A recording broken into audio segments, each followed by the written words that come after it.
ɓure kaletede e makko biɗona gayna ɗum hatirde mum koye puɗagol kono gaynata ɓure kaletede e makko biɗona gayna ɗum hatirde mum koye puɗagol kono gaynata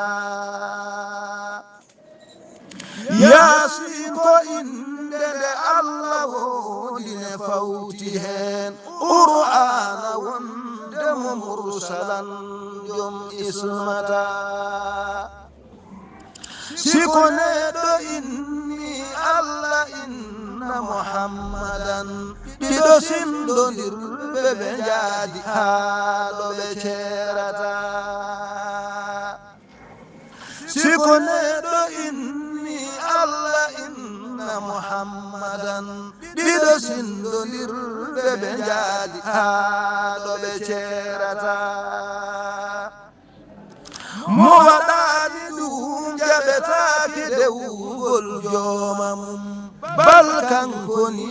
ɗum nanu imo yeridata barkeji mantude ɓurɗo windere yakora mele jango maɗum dandulohoɗomo sembata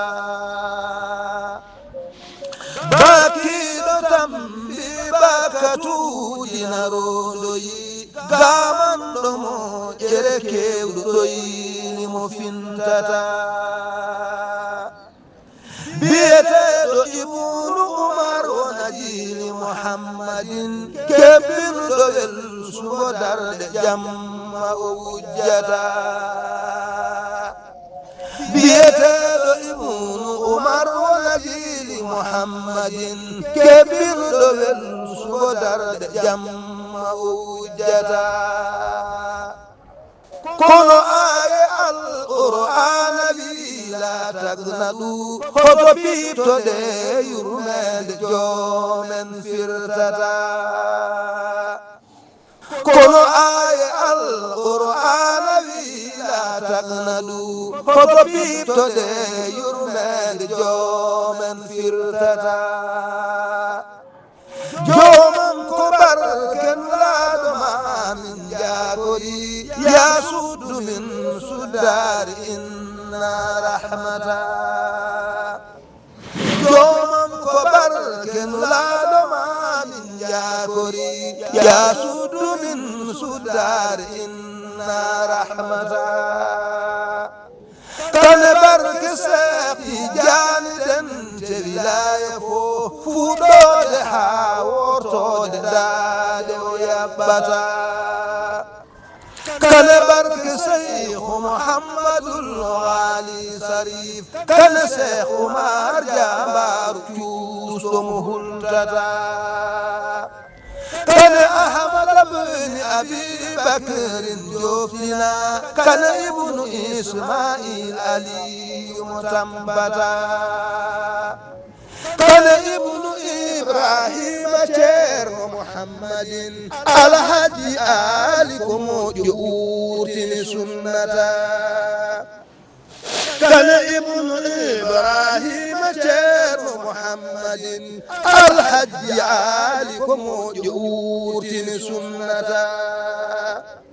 kane barke ceerno mouhammad ibni saidina yo allah yo ɓe moƴƴereji ko huɓata kane barke ceerno mouhammad ibni saidina yo allah yo ɓe moƴƴereji ko huɓata kane barke ceerno khalifa najli sirajina lomtiɗo moƴƴini lomtugal mum bonnata kane barke ceerno khalifa najli sirajina lomtiɗo moƴƴini lomtugal mum bonnata yo allah sembin darde ceerno e diine he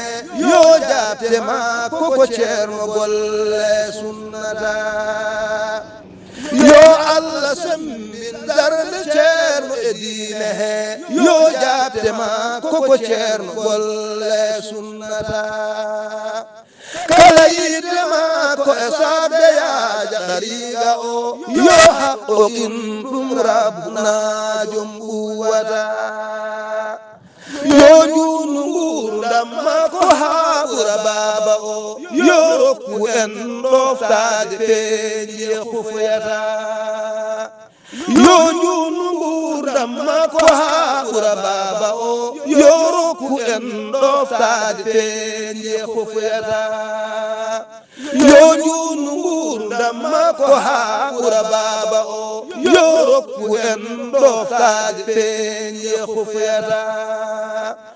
yo yetto jettuɗo Allah fooli mo yetti fo juuɗele Allah teniɗe tedduɗe lesɗata ono ko Ahamadu ɓurɗo yettude inde mum e Muhammadin jettaɗo baajo Aminata e koreji ma ko sahaba en kane rewɓe hen kane rewɓe caggal maɓɓe haajale sata اللهم صل على سيدنا محمد وسلم خيرا سيدي محمد بن عمر سيدي با